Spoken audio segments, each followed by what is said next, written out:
Praise the Lord. ഇപ്പോൾ നമ്മൾ പല പ്രാവശ്യം കേട്ടു, എന്നോട് കൃപയുണ്ടാകണേ. ഇത് പുതിയ കാര്യമല്ല, നമ്മൾ എന്നും പ്രാർത്ഥിക്കുന്നതാണ് കൃപ, ഇല്ലേ? എന്താണ് കൃപ? കൃപ എന്നാൽ എന്താകുന്നു? എന്താണ് ഈ കൃപ? പെട്ടെന്ന് ഉത്തരം പറയില്ലേ, ഒന്ന് ചിന്തിച്ച്. എന്താണ് കൃപ? എന്താണ് കൃപ? Praise the Lord. ദൈവീകത അല്ലെങ്കിൽ ദൈവിക ജീവൻ മാനുഷിക ജീവനിൽ ലയിക്കുന്നതാണ് കൃപ. ദൈവികത, അത് ഇങ്ങനെ വലതുകരം ഉയർത്തിയേ, ഇത് ദൈവികതയാണ്, ഇടതുകരം നമ്മുടെ മാനുഷികതയാണ്. It is a participation of divine life into human life.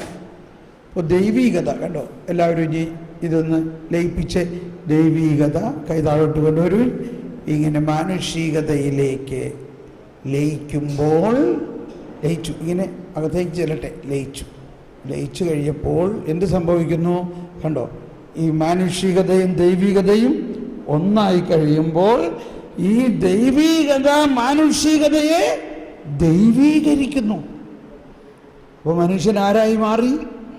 ദൈവമായി മാറി. അതാണ് നമ്മൾ ദൈവമക്കൾ എന്ന് പറയുന്നത്. Praise the Lord. ഇത് സംഭവിച്ചത് യേശു ക്രിസ്തു മനുഷ്യനായി അവതരിക്കുന്നതിലൂടെയാണ്. യേശുവിൻ്റെ മനുഷ്യാവതാരത്തിലൂടെയാണിത് സംഭവിക്കുന്നത്. അപ്പോൾ ഈ പഴയ നിയമത്തിൽ ഈ യേശുവിനെ കുറിച്ചാണ് ഈ സങ്കീർത്തനത്തിലെല്ലാം അവർ പാടുന്നത്. അവരുടെ വേദനകളും ദുരിതങ്ങളും നിറഞ്ഞ അവസ്ഥയിൽ, പാപത്തിൻ്റെ അതിഭയാനകമായ അവസ്ഥയിൽ, ഈ പാപത്തിൽ നിന്ന് അവർക്ക് മോചനം കിട്ടണമെങ്കിൽ എന്തു വേണം? കൃപ വേണം. യേശുവിന് 1000-ലധികം വർഷങ്ങൾക്ക് മുൻപ് പരിശുദ്ധാത്മാവിലൂടെ നൽകപ്പെട്ട പ്രവചന ഗീതങ്ങളാണ് ഈ സങ്കീർത്തനങ്ങൾ. അതിൽ മുഴുവനും യേശുവിനെ കുറിച്ച് തന്നെയാണ് പറയുന്നത്. പക്ഷേ അത് അവർക്കും ഒന്നും മനസ്സിലായിട്ടുണ്ടായിരുന്നില്ല. ഒരുപക്ഷെ നമുക്കിപ്പോഴും മനസ്സിലാവണില്ല. എങ്കിലും നമ്മൾ പാടുകയാണ്. പക്ഷെ ഇപ്പോൾ അതൊന്ന് മനസ്സിലാക്കി പാടുമ്പോഴാണ്, ഈ സങ്കീർത്തനങ്ങളിലാണ് വാസ്തവത്തിൽ ദൈവരാജ്യത്തിൻ്റെയും പരിശുദ്ധാത്മാവിൻ്റെയും ദൈവത്തിൻ്റെ വിസ്മരണീയമായ രഹസ്യങ്ങൾ അടങ്ങിയിരിക്കുന്നത്. കേട്ടോ,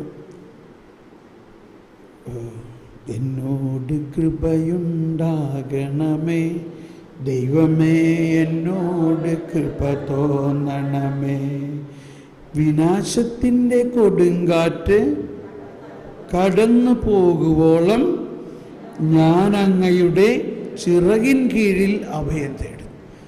അപ്പോൾ ഈ പാപം എന്ന് പറയുന്നത് ഒരു വലിയ കൊടുങ്കാറ്റ് പോലെയാണ്.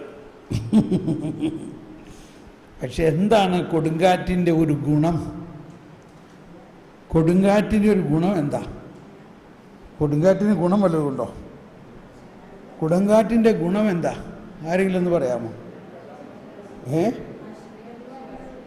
കൊടുങ്കാറ്റ് വന്നാൽ പെട്ടെന്ന് അങ്ങ് പോകും, അതൊരിടത്ത് നിൽക്കില്ല. കൊടുങ്കാറ്റിൻ്റെ പ്രത്യേകത എന്താ? അത് ഒരു സ്ഥലത്ത് നിൽക്കുകയാണെങ്കിൽ പിന്നെ കാറ്റല്ലല്ലോ അത്. കൊടുങ്കാറ്റാണെങ്കിൽ അത് വന്നു പോയി. അതിനാണ് നൈമിഷികത എന്ന് പറയുന്നത്. അപ്പോൾ പാപത്തിന് ഒരു നിലനിൽപ്പില്ലാത്ത സംഭവമാണ് പാപം. ദൈവത്തിൻ്റെ കൃപയാകട്ടെ നിത്യതയുള്ളതാണ്.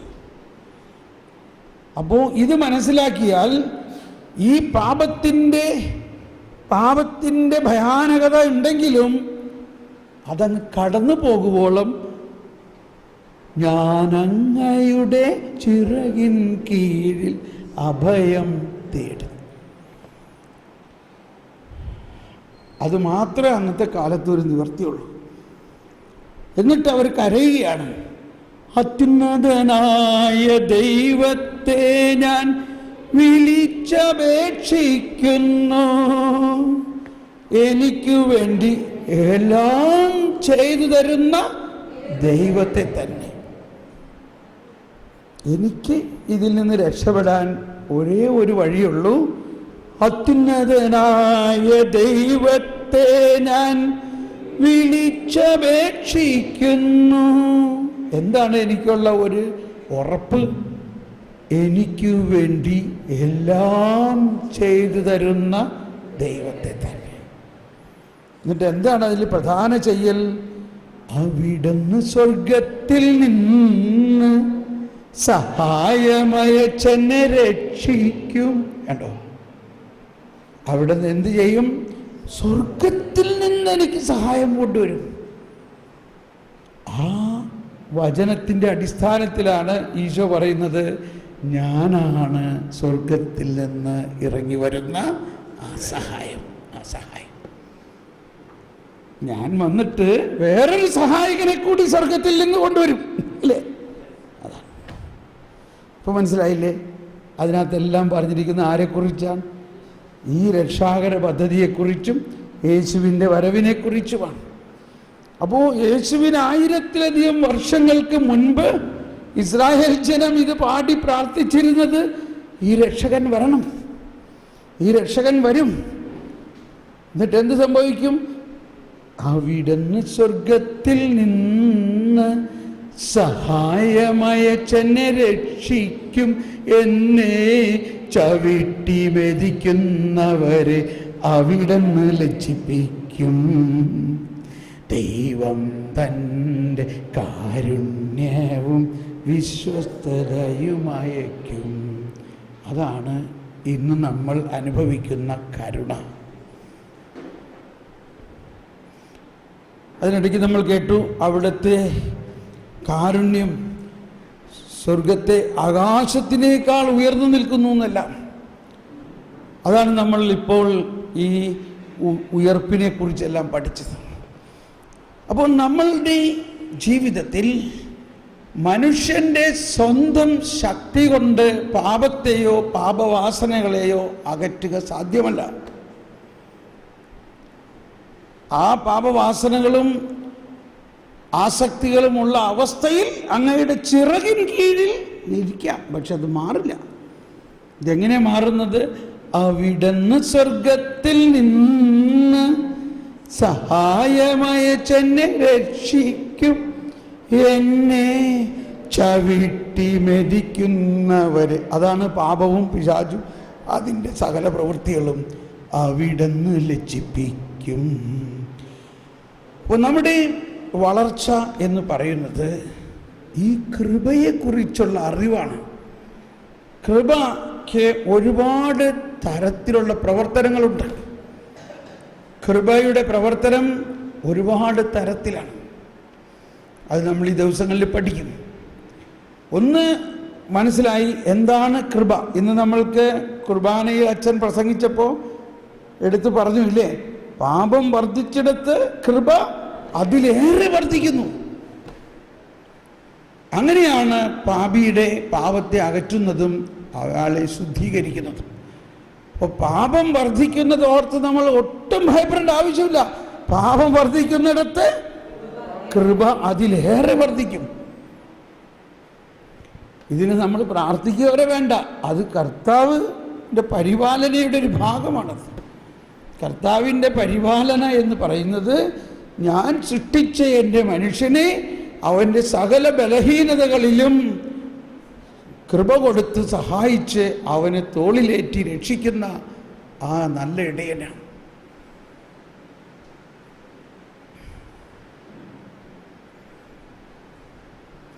കൃപയ്ക്കുമേൽ കൃപ ചൊരിഞ്ഞൻ ജീവനെ, അല്ലേ, നമ്മുടെ ജീവിതത്തെ പൂർണ്ണതയിലേക്ക് നയിക്കും.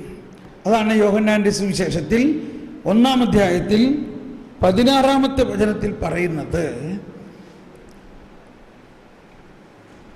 അവൻ്റെ പൂർണ്ണതയിൽ നാം എല്ലാം കൃപയ്ക്കുമേൽ കൃപ നിറയും. കൃപയ്ക്കുമേൽ കൃപ. ഓക്കെ, അപ്പോൾ ഇതൊക്കെ നമ്മൾ പഠിക്കണം. ഇത് ഈ ദിവസങ്ങളിൽ നമ്മുടെ വലിയ ഒരു ആശയമായിരിക്കും. ഇനി നാളെ അതിരാവിലെ നിങ്ങൾ ചെയ്യേണ്ട ഒരു കാര്യം പറയണം. നാളെ നമ്മൾ 6:30 നമ്മുടെ ശുശ്രൂഷകൾ തുടങ്ങും. പക്ഷേ അതിനും കുറച്ച് മുമ്പ് നിങ്ങൾ എണീക്കുമ്പോൾ തന്നെ ആദ്യം പ്രാർത്ഥിക്കേണ്ടത്, ഇത് നമ്മൾ കേട്ടു, ജ്ഞാനത്തിൻ്റെയും വെളിപാടിൻ്റെയും ആത്മാവിനെ അവൻ നമുക്ക് നൽകിക്കൊണ്ട് അവിടത്തെക്കുറിച്ചുള്ള പൂർണ്ണതയിലേക്ക് നയിക്കണം. അപ്പോൾ നാളെ നമ്മൾ വളരെ ഗഹനമായ കാര്യങ്ങളാണ് വിചിന്തനം ചെയ്യാൻ പോകുന്നത്. അത് നമ്മൾ പഠിക്കണമെങ്കിൽ, അത് നമ്മൾ മനസ്സിലാക്കണമെങ്കിൽ നമ്മളിൽ തന്നെ ദൈവം നൽകിയിരിക്കുന്ന ജ്ഞാനത്തെ തുറക്കണം. ദൈവിക ജ്ഞാനം. ഈശോയുടെ ബാല്യകാലത്തെ നമ്മൾക്കറിയാം, അവൻ ജ്ഞാനത്തിൽ വളർന്നു. ഈശോയുടെ കൗമാരപ്രായത്തിലും അവൻ്റെ ബുദ്ധിശക്തി കണ്ട് എല്ലാവരും അത്ഭുതപ്പെട്ടു. ഈശോയുടെ യുവത്വ കാലഘട്ടത്തിലും അവൻ ജ്ഞാനത്തിലും കൃപയിലും വളർന്നു. ഈശോ ഒരു അഡൾട്ടായി 30 വയസ്സ് 33 വയസ്സായി പരസ്യ ജീവിതം ആരംഭിച്ചപ്പോഴും എല്ലാവരും അവൻ്റെ ജ്ഞാനം കേട്ടിട്ട് അത്ഭുതപ്പെട്ടു. ഇവൻ നമ്മുടെ അച്ഛൻ്റെ മകൻ, ജോസഫിൻ്റെ മകനല്ലേ, ഇവന് ഈ ജ്ഞാനം എങ്ങനെ കിട്ടി? അപ്പം അവിടെ ഒരു അമ്മച്ചി പറയാണ്, ഓ, നിന്നെ ഊട്ടിയ മുലകളും നിന്നെ വഹിച്ച ഉദരവും എത്ര ഭാഗ്യമുള്ളത്. അവരങ്ങ് അത്ഭുതപ്പെടുകയാണ് അവൻ്റെ ജ്ഞാനം കണ്ടിട്ട്. ക്രിസ്തുവിനെ അനുകരിക്കുന്ന നമ്മളിൽ ക്രിസ്തു ഉണ്ടോ? ക്രിസ്തു ഉണ്ടോ? ആ ക്രിസ്തു എങ്ങനെയുള്ളൊരു ക്രിസ്തുവാ? വിഡ്ഢിയായ ക്രിസ്തുവാണോ ജ്ഞാനിയായ ക്രിസ്തുവാണോ? അപ്പോൾ ഈ ജ്ഞാനം മുഴുവനും നമുക്ക് നൽകപ്പെട്ടിട്ടുണ്ടോ? നമുക്ക് നൽകപ്പെട്ടിട്ടുണ്ട്. അതാണ് ജ്ഞാനസ്നാനം. Praise the Lord. ജ്ഞാനസ്നാനത്തിലൂടെ നമുക്ക് എന്താ കിട്ടിയേ? ജ്ഞാനം കിട്ടി. അതിലൊരുപാട് അർത്ഥമുണ്ട് ജ്ഞാനസ്നാനത്തിൽ. എന്നാലും അക്ഷരാർത്ഥത്തിൽ തന്നെ നമ്മൾ നോക്കുമ്പോൾ ജ്ഞാനസ്നാനത്തിൽ കർത്താവീശോ മിശിഹായാകുന്ന ദൈവത്തിൻ്റെ ജ്ഞാനം നമ്മളിൽ വന്നു കഴിഞ്ഞിരിക്കുന്നു. സ്നേഹമുള്ളവരെ, എങ്കിലും നമ്മൾ ആ ജ്ഞാനത്തിൻ്റെ സമ്മാനപ്പെട്ടി തുറന്നിട്ടില്ല.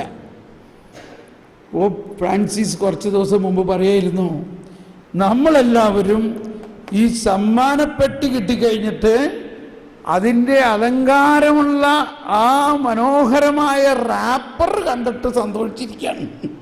അത് തുറക്കാൻ ഇന്നവർ കണ്ടിട്ടൊന്ന് കാണിട്ട് ഇത് കണ്ടാൽ മതി. അത് തുറന്നിട്ടില്ല എന്നാണ് പറയണത്.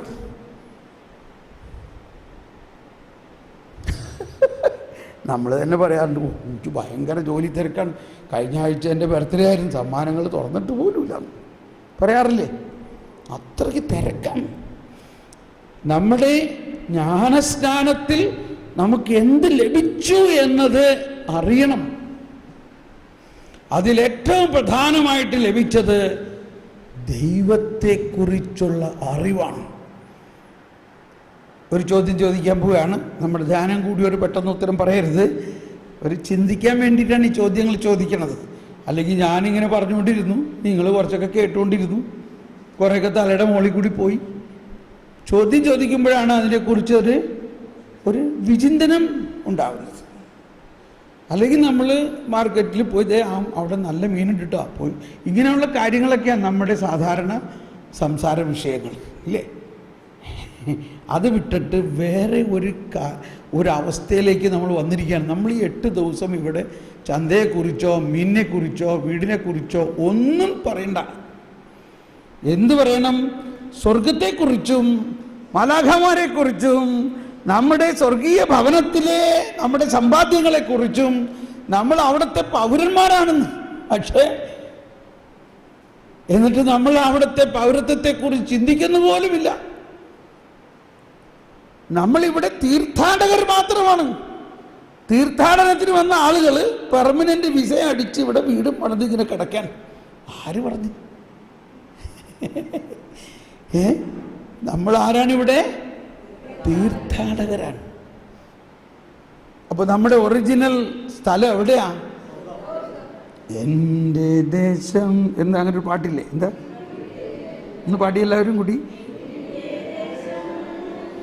ഇവിടെയല്ല, ഇവിടെ ഞാൻ പരദേശവാസി. എന്നിട്ട് നമ്മുടെ ഗമ എന്താ? ഇവിടെ എന്തോരം കൊട്ടാരങ്ങളൊക്കെ പണിത് ഇരിക്കുക. അലക്സാണ്ടർ ചക്രവർത്തി ഭരിക്കുന്ന സമയത്ത് എന്താ പറഞ്ഞ്? എൻ്റെ 2 കൈയും പുറത്തിട്ടിട്ട് ശവപ്പെട്ടി അടക്കണേ. എന്താ? ഇയാൾ ഈ രാജ്യങ്ങളാണ് പിടിച്ചെടുത്തതെല്ലാം. അതെല്ലാം ഇപ്പം എവിടെ കൊണ്ടുപോകും? എവിടെ കൊണ്ടുപോകും പറയും? ഇത്തിരി വൈകിപ്പോയി അറിയാൻ ഇല്ലേ? പക്ഷേ നമ്മൾ അതേ വിഡ്ഢിത്തം തന്നെയാണ് ചെയ്തുകൊണ്ടിരിക്കുന്നത്. നമ്മൾ ഈ പഠിക്കണതും പഠിപ്പിക്കണതും ഒക്കെ എന്തിനാ? മക്കളെ പഠിപ്പിച്ച് വലിയ ആളുകളാക്കണം, മക്കളും പഠിക്കണം, എല്ലാം എന്തോ വെട്ടിപ്പിടിക്കാൻ വേണ്ടിയാണ്. എന്താ വെട്ടിപ്പിടിക്കണത്? ഒരു വലിയ വീടുണ്ടാക്കണം, അതിനുള്ള സ്ഥലം ഉണ്ടാക്കണം, അതിന് മതിൽ കെട്ടണം, വലിയൊരു വീടുണ്ടാക്കണം, പിന്നെ ജീവിതകാലം മുഴുവനും അതിൻ്റെ കടം അടച്ചുകൊണ്ടിരിക്കുക. ക്ഷമിക്കണം കേട്ടോ, ഇപ്പോൾ വീട് അങ്ങനെ അല്ലാണ്ട് എന്ത് ചെയ്യാൻ പറ്റും?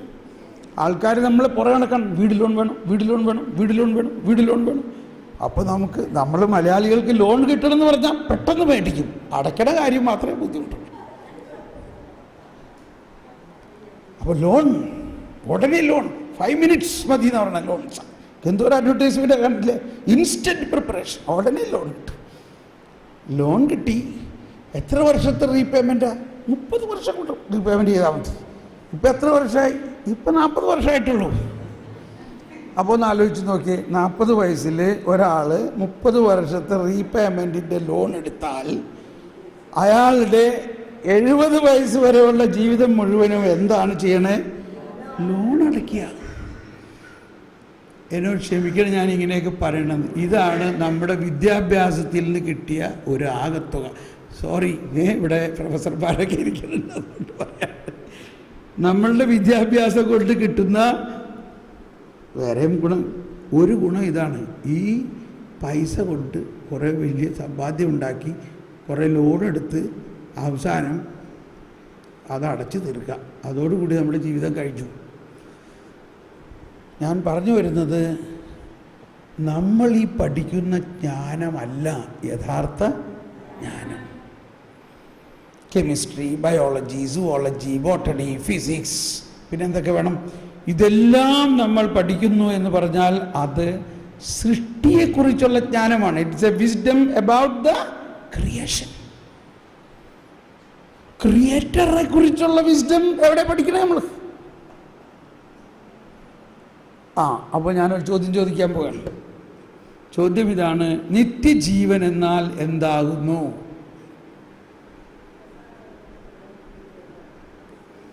നിത്യജീവൻ എന്നാൽ എന്താകുന്നു?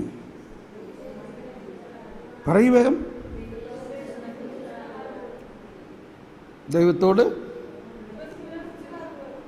ക്രിസ്തുവിനെ കുറിച്ചുള്ള അറിവ്, ദൈവത്തോടൊപ്പമുള്ള ജീവിതം. ഇവിടെ ചേട്ടന്മാർ ഒരു ഡെഫിനിഷൻ ഈശോ പറഞ്ഞിട്ടുണ്ട്. ഈശോ തന്നെ പറഞ്ഞിട്ടുണ്ട്, ഇതാണ് നിത്യജീവനെന്ന്. അതാണ് ഞാൻ ഉദ്ദേശിക്കുന്ന ഉത്തരം. Praise the Lord. എന്താണത്? എല്ലാവർക്കും അറിയാം അല്ലേ? ഏകസത്യദൈവമായ എന്നെല്ലാവരും ഏറ്റു പറഞ്ഞ്, ഏകസത്യദൈവമായ അങ്ങയെയും അങ്ങയച്ച യേശുക്രിസ്തുവിനെയും അറിയുക. എന്താണത്? അറിയുക, നോയിങ്. അതാണ് ഏറ്റവും വലിയ ജ്ഞാനം. ദൈവത്തെ കുറിച്ചുള്ള ജ്ഞാനം, സൃഷ്ടാവിനെ കുറിച്ചുള്ള ജ്ഞാനം. അപ്പോൾ നമ്മുടെ വലതുകരമാണ് സൃഷ്ടാവിനെ കുറിച്ചുള്ള ജ്ഞാനം, ഇടതുകരം സൃഷ്ടിയെക്കുറിച്ചുള്ള ജ്ഞാനം. വാസ്തവത്തിൽ ക്രിസ്തീയ വിദ്യാലയങ്ങളിലെല്ലാം ഇത് രണ്ടും പകരേണ്ടതാണ്. പക്ഷേ സമയമില്ല ഇതിനൊന്നും. കഷ്ടിപുഷ്ടി എങ്ങനെയെങ്കിലും ഇവരൊന്ന് പാസ്സാക്കി ജോലി ഉണ്ടാക്കി കൊടുത്ത് വിടണ്ടേ? അത് കഴിഞ്ഞിട്ട് അവരെന്ത് ചെയ്താലും നമ്മുടെ ഉത്തരവാദിത്വമില്ല.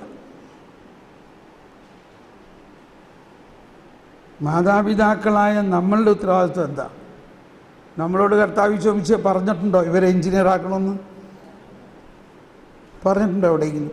പക്ഷെ എന്താ പറഞ്ഞേക്കണത് ഇതാണ്: ഏകസത്യദൈവമായ അവിടത്തെയും അവിടെ നിന്ന് അയച്ച യേശുക്രിസ്തുവിനെയും കുറിച്ചുള്ള അറിവ് ഇവർക്ക് കൊടുക്കണം.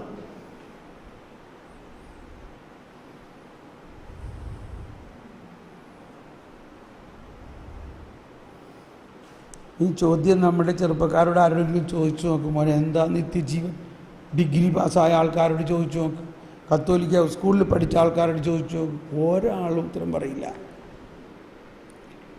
അപ്പോൾ ഇവിടെയാണ് നമുക്ക് ഇനി വേണ്ട നവീകരണം. എല്ലാം ഭംഗിയായിട്ടുണ്ട്, ഇൻഫ്രാസ്ട്രക്ചറുകളൊക്കെ റെഡി ആയിട്ടുണ്ട്, ഇഷ്ടംപോലെ സ്കൂളുകളും കോളേജുകളും ഒക്കെ നമുക്കുണ്ട്. ഇനി അതിൻ്റെ അകത്ത് ഒരു സ്പിരിറ്റ് ഫ്ലോ ചെയ്യണം. അതിൻ്റെ അകത്ത് എന്ത് ഫ്ലോ ചെയ്യണം? പരിശുദ്ധാത്മാ. അപ്പോൾ നമ്മൾ എന്തെല്ലാം പഠിച്ചാലും, എന്തെല്ലാം വലിയ അറിവുണ്ടായാലും, ദൈവത്തെക്കുറിച്ചുള്ള അറിവുണ്ടായാൽ മാത്രമേ നമ്മുടെ ജീവിതം വിജയിക്കുള്ളൂ. അപ്പം നമുക്കിവിടെ രണ്ട് കാര്യമാണ്. ഒന്ന്, നമ്മുടെ ജീവിത നവീകരണത്തിൽ എന്താണ് അടുത്ത പടി? പ്രധാനമായിട്ട് ദൈവത്തെക്കുറിച്ചുള്ള ജ്ഞാനം നമുക്ക് കിട്ടണം. അപ്പോഴാണ് ദൈവത്തെക്കുറിച്ചുള്ള അറിവ്. അതല്ലേ പൗലോസ് പറയുന്നത് മുഴുവനും, എൻ്റെ ഈ അറിവെല്ലാം ഉച്ചിഷ്ടം പോലെയാണ്. എന്തിനെ തുലനം ചെയ്യുമ്പോൾ യേശുക്രിസ്തുവിനെ കുറിച്ചുള്ള ജ്ഞാനം എനിക്ക് ഏറ്റവും ശ്രേഷ്ഠമാകയാൽ ബാക്കിയുള്ളവയെല്ലാം ഞാൻ ഉച്ചിഷ്ടം പോലെ കണക്കാക്കിയിരിക്കുന്നു.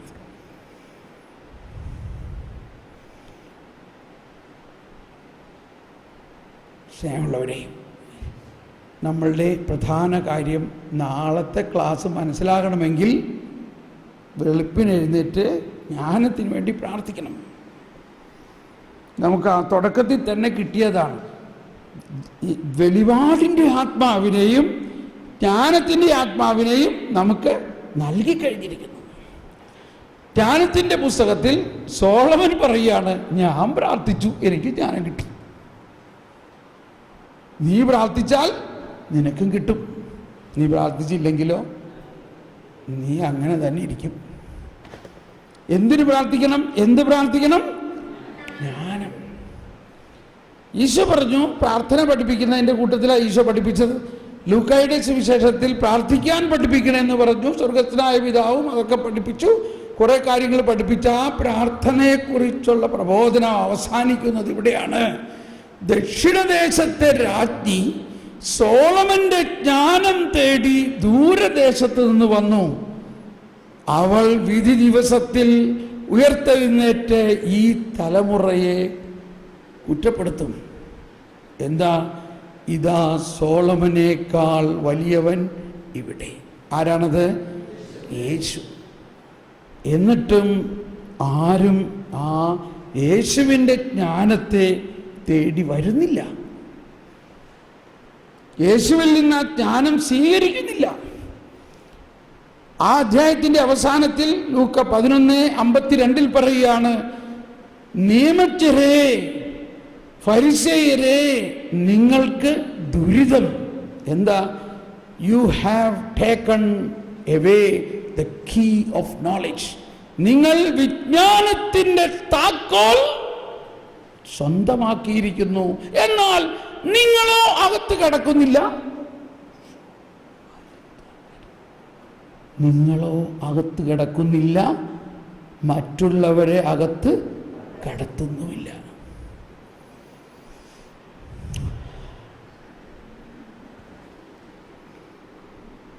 ഇത് വലിയൊരു വിഷയമാണ് നമ്മളെ സംബന്ധിച്ച്. ഈ ധ്യാനത്തിൽ നമ്മൾ ഇന്നേ വരെ പ്രാർത്ഥിച്ചിട്ടുണ്ടെങ്കിൽ അതുപോലെ പ്രാർത്ഥിച്ചാൽ പോരാ, കുറേയും കൂടി ആഴമായി നമ്മൾ പ്രാർത്ഥിക്കണം.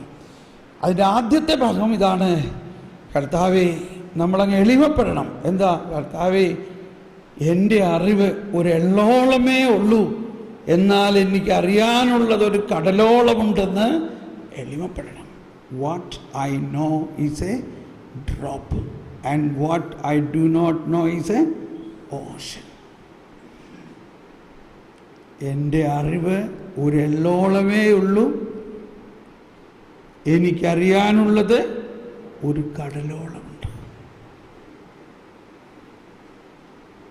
ഇങ്ങനെ ഒരറിവ്. ഇതിൻ്റെ ഓപ്പോസിഷൻ എന്താണ്?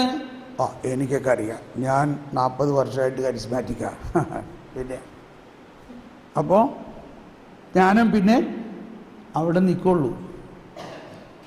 ഞാനൊരു അഭിപ്രായം പറയാണ്, നമ്മൾക്കുണ്ടാകേണ്ട ഒരു ഡിസ്പോസിഷൻ. ഇപ്പം നമ്മുടെ മക്കൾ തന്നെ നമ്മളോട് എന്താ പറയാറ്? മമ്മിക്കൊന്നും അറിഞ്ഞൂടാ ഇല്ലേ, ഇങ്ങനെ പറയാറില്ലേ? Mummy you don't know anything. നമ്മളെ പിള്ളേർ അവർ സാധാരണ പറയുന്നതാണ്, പപ്പയ്ക്ക് അറിഞ്ഞൂടാ, ഞാൻ പഠിപ്പിച്ചു തരാം. ഇതാണ് കാലഘട്ടം. നമ്മളും അങ്ങനെയൊക്കെ കുറേയൊക്കെ പറയണവരാണ്. അതൊക്കെ എനിക്കറിയാം എന്ന് പറയുമ്പോൾ ജ്ഞാനം ഉടനെ ഇങ്ങനെ പിന്നോട്ട് വലിച്ചു. എന്നാൽ ശരി, നിൻ്റെ അറിവ് വെച്ച് നീ നടക്കും. മറിച്ച് പറയാണ്, കർത്താവേ എനിക്കൊന്നും അറിയില്ല, എൻ്റെ അറിവ് എള്ളോളമേ ഉള്ളൂ. അനന്തമായ ദൈവത്തിൻ്റെ ആ ജ്ഞാനം എന്നിലേക്ക് തുറക്കണമേ. ഇങ്ങനെ ഒരു ഡിസ്പോസിഷൻ നമുക്ക് ഇന്ന് രാത്രി തന്നെ ഉണ്ടാവണം. എന്നിട്ട് ജ്ഞാനത്തിൻ്റെ പുസ്തകത്തിൽ 6-ാം അധ്യായത്തിൽ 14-ാമത്തെ വചനം പറയുന്നത് ഇതാണ്. അതൊന്നെടുത്ത് വായിച്ചെല്ലാവരും. ജ്ഞാനം 6-ാം അധ്യായം 14-ാമത്തെ വചനം പറയുന്നത്,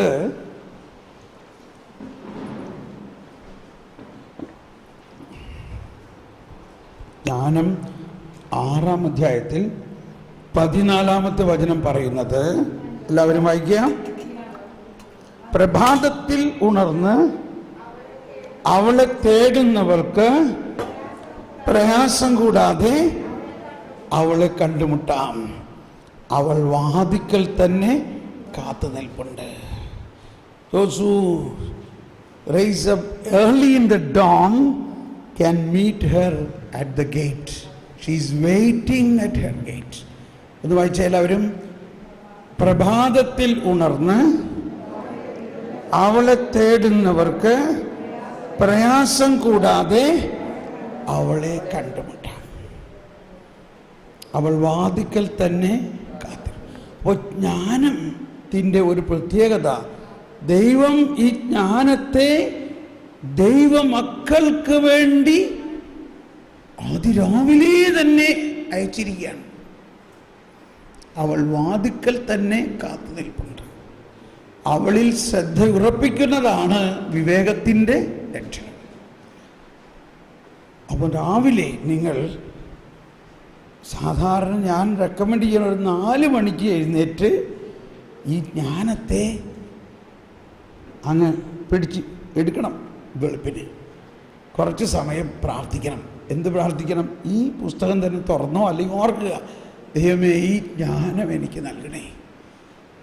പ്രഭാതത്തിൽ ഉണർന്ന് അവളെ തേടുന്നവർക്ക് പ്രയാസം കൂടാതെ അവളെ കണ്ടുമുട്ടും. അവൾ വാതിക്കൽ തന്നെ കാത്തു നിൽപ്പുണ്ട്. അപ്പോൾ നാളെ രാവിലെ ഞാൻ സാധാരണ 4 മണിക്ക് എണീറ്റ് പ്രാർത്ഥിക്കാറുണ്ട് ജ്ഞാനത്തിന്. നിങ്ങൾക്ക് വേണമെങ്കിൽ എന്നോടൊപ്പം നിങ്ങളുടെ തന്നെ കിടക്കയിൽ ഇരുന്നാൽ മതി.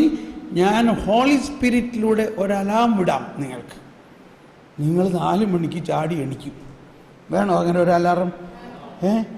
എന്നാൽ അതിപ്പോൾ സെറ്റപ്പ് ചെയ്യണം. ഇപ്പോൾ എത്ര പേർക്ക് അങ്ങനെ 4 മണിക്ക് തോമസ് പോൾ ബ്രദർ പരിശുദ്ധാത്മാവിലൂടെ എണിപ്പിക്കണമെന്ന് ആഗ്രഹമുള്ളവരൊന്ന് കൈപൊക്കി. അലാറം സെറ്റ് ചെയ്യാൻ പോവുകയാണ്. ശരിക്കും കൈപൊക്കി പിടിച്ചോ. ഇനി പരിശുദ്ധാത്മാവിനോട് നമ്മൾ പറയണം, ഓ പരിശുദ്ധാത്മാവേ, എല്ലാവരും അങ്ങ് ഞങ്ങളിൽ വസിക്കുന്നു. പ്രഭാതത്തിൽ ഉണർന്ന് ജ്ഞാനം ലഭിക്കുന്നതിനായി നാളെ 4 മണിക്ക് ഞങ്ങളെല്ലാവരെയും ഒപ്പം ഉണർത്തണമേ. പരിശുദ്ധാത്മാവേ, ഈ അലാറം ഞങ്ങൾ സെറ്റപ്പ് ചെയ്യും.